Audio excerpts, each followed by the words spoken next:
My name is H.A. Goodman. I'm an author, columnist, and journalist. And to read all my writing, go to counterpropa.com, support the Counterpropa site through the Amazon links, and donate button. Share the petition below to get the DNC to give its computer servers to the FBI. The FBI requested those computer servers numerous times. The DNC denied the request. This is just the Orwellian world we live in. PolitiFact, in context. Now, do you ever put Trump's wiretapping claim in context? Of course not. It's never, well, wiretap means spying. It's, how dare you say Obama wiretapped you without evidence. This is PolitiFact. In context, did Susan Rice lie about unmasking Trump associates? Yes, of course she did. You can rest assured that PolitiFact found that, well, we just don't know. What's the conclusion? The insane conclusion. I know nothing about this was truthful. I'll read you this right now, but what PolitiFact does and other fact-checking organizations oftentimes regarding any narrative that's detrimental to the Democratic Party or Hillary Clinton is that Snopes does the same thing. Well, she wasn't paid to sell uranium, so it never happened. Yeah, but money from Uranium One officials went to the Clinton Foundation amid the uranium sale, and Podesta Group lobbied on behalf of Uranium One, which was owned by the Russian government. Any conflicts of interest there? No, it never happened. None of that ever happened. And if it did, it was irrelevant because she was never paid to sell the uranium. She just approved it, and 8 other agencies approved it too, so it's fine. That's what they do. They erase history through manipulating, mangling semantics. Critics of former National Security Advisor Susan Rice say she's caught in a lie about misusing intelligence for political purposes. A few media sources, most prominently Eli Lake, Bloomberg columnist Eli Lake, have said Rice repeatedly asked to learn the names of unidentified American citizens who appeared in intelligence reports in connection to the Donald Trump campaign and transition. Number 1, Trump was elected.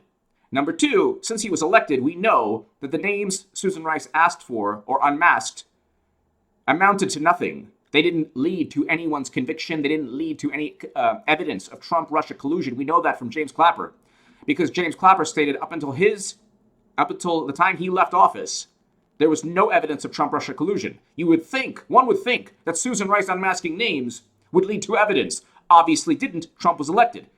Comey chose the Comey letter. Then the narrative now is, well, when Devin Nunes came out and said Trump names were unmasked, Susan Rice actually stated, I know nothing of this. But then PolitiFact just manipulates and twists. I said I did not know what reports Nunes was referring to when he spoke to the press. I still do not. Of course she did. She didn't know what Nunes was referring to when everyone in Washington was talking about it. The benefit of the doubt is always given to the Democratic narrative. Well, Bernie wasn't cheated. It was a primary. Sure, you never get the PolitiFact. Yes, Bernie was cheated. Yes, Trump was spied on. Those things are facts. He was spied on through people being spied on whom he spoke to 24/7. At this point, too little is known about the allegations against Rice. No, that's absolutely false. We know very well that she's accused of unmasking names for political purposes. And we know that President Obama did so because there's no evidence. There's no evidence. It was the accusation first, then evidence later. As well as Nunes' claims to assess whether Rice's March 22nd comment, I know nothing about this, was truthful. PolitiFact is shameful here because what exactly too little is known. So they can't even make the call, even though she blatantly lied. This is where we're at as a country. This is the Bosnian sniper, Hillary's Bosnian sniper fiasco all over again. A Democrat blatantly lies. The semantics and the context are warped and twisted into a narrative that there's plausible deniability. Trump goes ahead, makes a wiretapping tweet. Oh my God, the phones weren't wiretapped. Well, they use cell phones. There's Twitter, there's text message, everything. It's a different world. Why is he not allowed to say, oh, well, I meant spying? That's the context he meant it in, yeah. Clinton's allowed to manipulate, well, classified, marked classified. Trump, no.